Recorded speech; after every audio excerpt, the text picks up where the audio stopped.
بذكر الله ترتاح القلوب وتنزاح المتاعب والكروب بذكر الله ترتاح القلوب. جو جنت کی نعمتیں ہیں ان کی پوری کیفیت ہم یہاں دنیا میں نہیں سمجھ سکتے. جنت کے متعلق جو کچھ سمجھ میں آتا ہے، جو کچھ ہم پڑھ چکے ہیں، ان ساری چیزوں کو اگر آپ یکجا کر کے اس کو تصور بھی کرنا چاہیں تو ایک بہت مشکل کیفیت میں ذہن جو ہے وہ شکار ہو جاتا ہے. اسی لیے اللہ عز و جل نے کیا کہا کہ تم وہ دیکھو گے جو تمہارے خیال پر بھی کبھی نہیں گزرا، تمہاری آنکھوں نے بھی کہیں نہیں دیکھا اور تمہارے کانوں نے بھی کہیں نہیں سنا، تم وہ دیکھو گے. حضرت ابو ہریرہ سے روایت ہے کہ حضور نے فرمایا کہ اللہ جل شانہ فرماتے ہیں کہ میں نے اپنے نیک بندوں کے لیے وہ چیزیں تیار کی ہیں جس کو نہ کسی آنکھ نے دیکھا، نہ کسی کان نے سنا اور نہ کسی انسان کے دل پر ان کا گزر ہوا.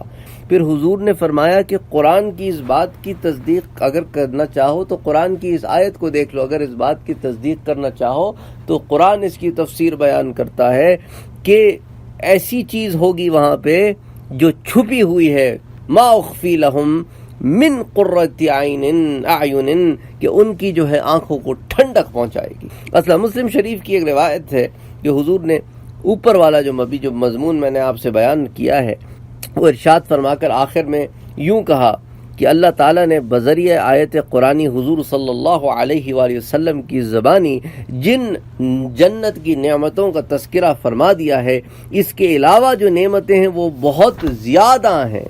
اسی لیے اس کو کنسائز کیا کہ وہاں تمہارا جو جی چاہے گا ہوگا، تمہاری آنکھوں کو ٹھنڈک ہوگی اور تم وہ دیکھو گے جو تم نے کبھی تصور بھی نہیں کیا ہوگا. حضرت ابو ہریرہ سے روایت ہے کہ حضور صلی اللہ علیہ وآلہ وسلم نے ارشاد فرمایا کہ جنت میں ایک کوڑے کی جگہ ساری دنیا سے اور دنیا میں جو کچھ ہے سب سے بہتر ہے.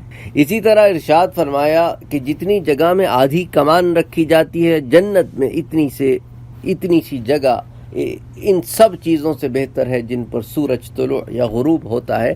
بخاری شریف کی حدیث ہے. اب اس کو ذرا سمجھ بھی لیتے ہیں، شاید پہلے بھی میں نے اس کو آپ کو سمجھایا ہو کہ کوڑے اور کمان کا کیا چکر ہوتا کیا تھا پہلے زمانے میں، اور پھر انہی دونوں چیزوں کو کیوں استعمال کیا گیا. ہوتا کیا تھا پہلے زمانے میں، تو اب مسافر خانے اس طرح کے ہوتے تھے کہ راستے میں جب مکے سے مدینے جا رہے ہیں، مدینے سے شام جا رہے ہیں، تو جگہ جگہ نا ایسے چیزیں بنی ہوئی تھیں کہ جہاں لوگ سستا لیں، ٹھہر جائیں، رک جائیں.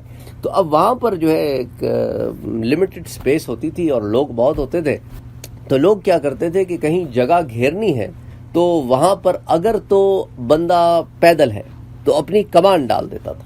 کمان ڈالنے کا مطلب یہ ہوتا تھا کہ یہ جگہ کسی نے لے لی ہے. اچھا، اسی طرح اگر تو بندہ سواری پر ہے تو وہ کوڑا ڈال دیتا تھا، یعنی اب اس کو اتنی جگہ چاہیے کہ وہ خود بھی آرام کر سکے اور اسی سواری بھی آرام کر سکے.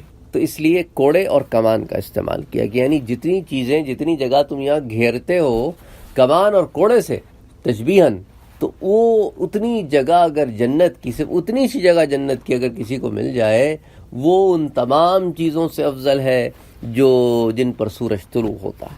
حضرت عبداللہ ابن عباس نے فرمایا کہ دنیا کی چیزوں میں سے کوئی چیز بھی جنت میں نہیں ہے، صرف ناموں کی مشابہت ہے. اس کو امام بہقی نے روایت کیا، ترغیب میں بھی آتی ہے. مطلب یہ ہے کہ جنت کی جو نعمتیں جن کا تذکرہ ہے، جو سونا ہو، چاندی ہو، موتی ہو، ریشم ہو، درخت ہو، پھل ہو، میوے ہو، تخت ہو، گدے ہوں، جو بھی کچھ ہو، کپڑے ہوں، اب ان کو ہم نے اللہ تعالیٰ نے بتا تو دیا ہے کہ سونا ہوگا.